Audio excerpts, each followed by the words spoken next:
quân mình hay xem đặc nô để theo ba khẩu khẩu nó đơm giúp găng năm này buồng để có mi cáp năm này mà ăn cápมีใหม่ได้สิเนาะแดดเนี่ย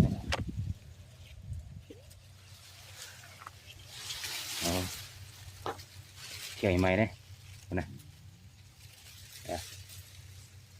งาม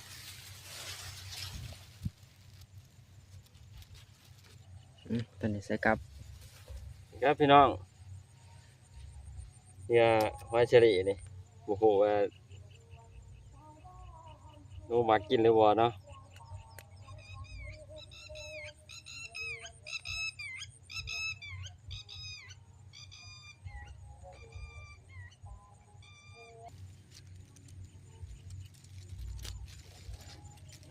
ดูยังใหญ่ด้วย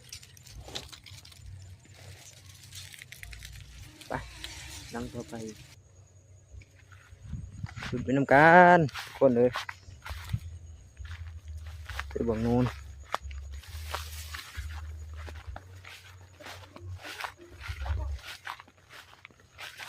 บวงด้วยซ้ำ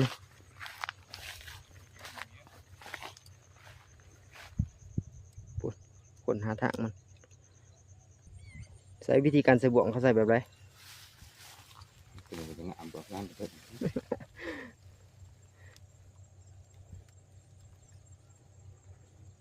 มือใหม่เห็ดไปเลยขังแดกเนาะ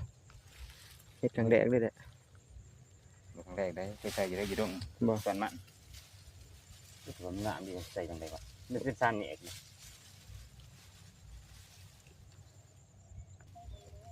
พอเลยเนาะทางงามเลยดินแข็งดอก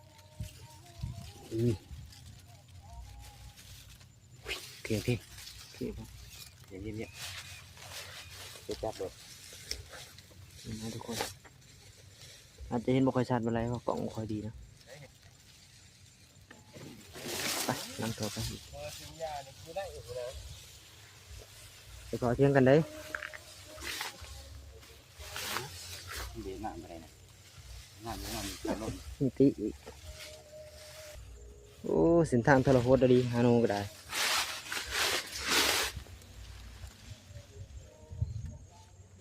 บ่มีบ่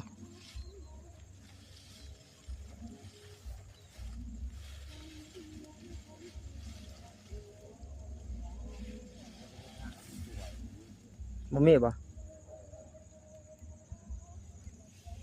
มีกลับแล้วไปพูดแล้วมัน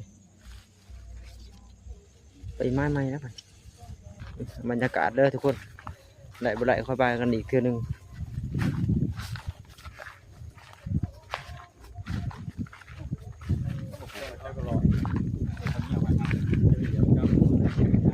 ไปแล้วคนพอกระยามาหันแล้วพูดเขาก็มาหาหนูกันมั้งตามบนกระโปงมากระโปงได้ใส่ถุงหน้าถุงหน้านั่นทำไมก็อ้อยมาพวกเมื่อตัดได้ไม่อีน้องก็กินไม่จัดเลย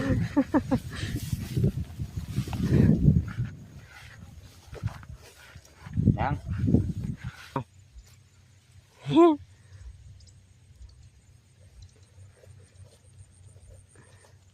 ใส่กับน้องใส่กับน้อง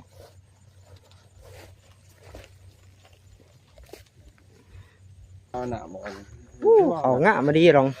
คือบอกเลยทางมันแปะฟังนะเรื่องคักไม่ทางกันแล้วมันแปะ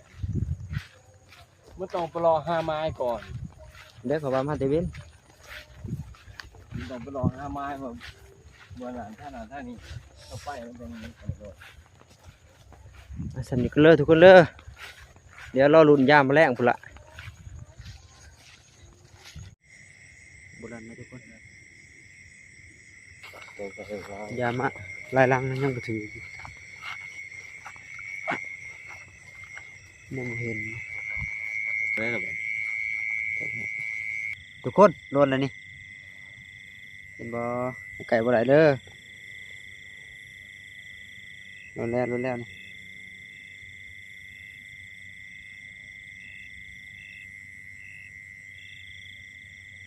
ทุกคน2 ตัวติดเลย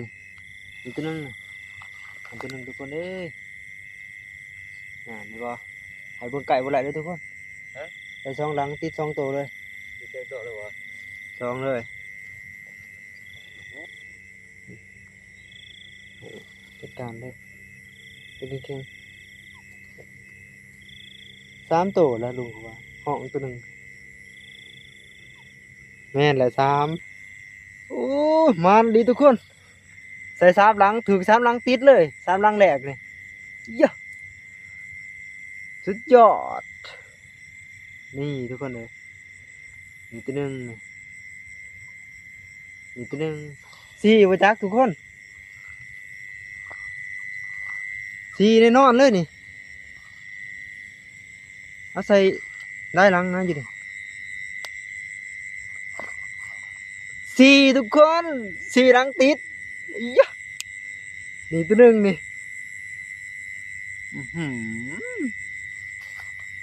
ทุกคนเป็นอยู่หนู4 หลังติดเด้อใส่เพิ่นทุกคนมือโปรเฮาเอาขึ้นแล้ว หมุนมาเลยถ่าย เป็นยังไงหาที่ข้างมาก็ได้นี่ทุกคนตัวที่3ทุกคน4 หลังนะจุดแดกมาใส่4 5 หลังนี่แหละโดนบ่เด้อเอาเดินไปนี่ตัวที่4ทุกคนกระบอกหน่อยได้ละจำดูตัวขาวมันผีเนาะง่ายมันอาจจะมันนะน้องใส่4 หลังนี่ถือว่า4โอ้แจ๋วเป็นแจ๋วเลยโอ้ยังปกติดียังปกติอู้ตัวใหญ่เลยบัดนี้ ปล่อยเลย ขาดป่ะฮะโอ้กลับ ลูกแพงวะนี่ ลำคือหรือ มันใหญ่เลยพี่น้องเอ้ย หางสำนึกก่อยเลย มันใหญ่เลย นี่แหละแล้วทุกคนใส่กับโลนะทุกคน โอ้เป็นเชียร์ส่ง ไหนดีตัวนี้กับโลหมดแล้ว ได้ไหม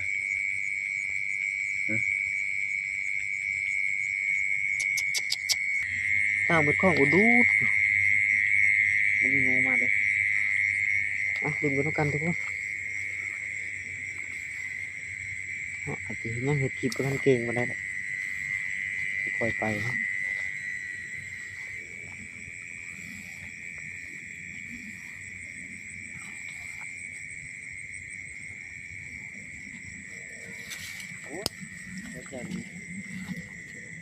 ร้านจะไหน ดึงกันทุกคนหมดไม้เลยไม้เนี่ยก็บะมีนูนะโอ้ยล่างนี่ฮะมีอาการไหนท่านน่ะบ่มีอาการบ่ มันจะใช่ยีร่างหนึ่งหรือนะก็เลยบดเงิน ไปเสริมนะทุกคน ใช่หรอก ลับบ่กลับไปอยู่ บ่ว่าจะใส่เพิ่มนี่นะ อ่ะใส่เสริมนี่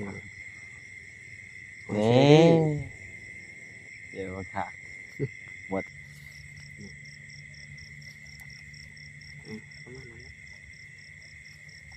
ประมาณนี้เอาละทุกคนนี่แมนบ่เห็นดินนะใช่เลยเอาหรือว่าถึงบ่วงว่าแมนเฮ้อจะบ่วงอยู่ใส่บาทนี่เห็นดินบางอย่างนี่นะแต่แล้วบ่วงก็บ่เห็นนี่แม่นบ่เดิ แบบบ่ แต่แล้วโหลดได้บางอย่างนี่ก็บ่านูน่ะหรือว่ามันตื่นบ่เนาะ เดี๋ยวบ่ได้ใช่เนาะ ก็ย่านอยู่เห็นมันโหลดมั้งจุดนี้จะบ่ได้ใส่เลยบ่กำมัน บ่ได้ใช่เบิ่งแย่งบ่เบิ่งก็ได้ มีแล้วมึงใส่นะแล้วก็บ่ใจใส่จะบ่ใส่นี่เข้ามาก่อนเดี๋ยวยามมันก่อนนี่ทางหนูตัดเขางามดีบ่ถือยามแล้วบ่แล้วนะทุกคนวนไปใส่ทั้งหมดแล้ว บ่มันเป็นลูกโบกโหลดอันนี้เขาบ่ได้มาตั้งหน่อยบ่ได้บ่ได้ค่อยเขามาอยู่กัน ยามแล้วบ่เลยเลยหนูอยู่หาโตนะ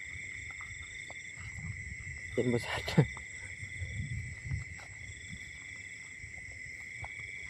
เดี๋ยวเขาไปสิย่างกลับบ้าน หน่อย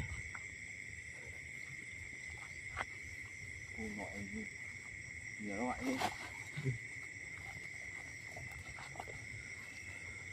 นี่นะคนงาน ผลงานมื้อนี้พี่น้อง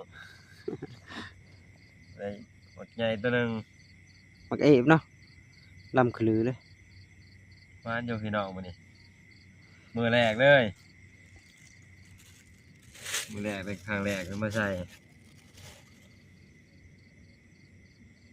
เอาละปิดคลิปสำนึกก็เด้อเออเสาร์คอยลุ้นกันใหม่เด้อทุกคนเด้อบ๊ายบาย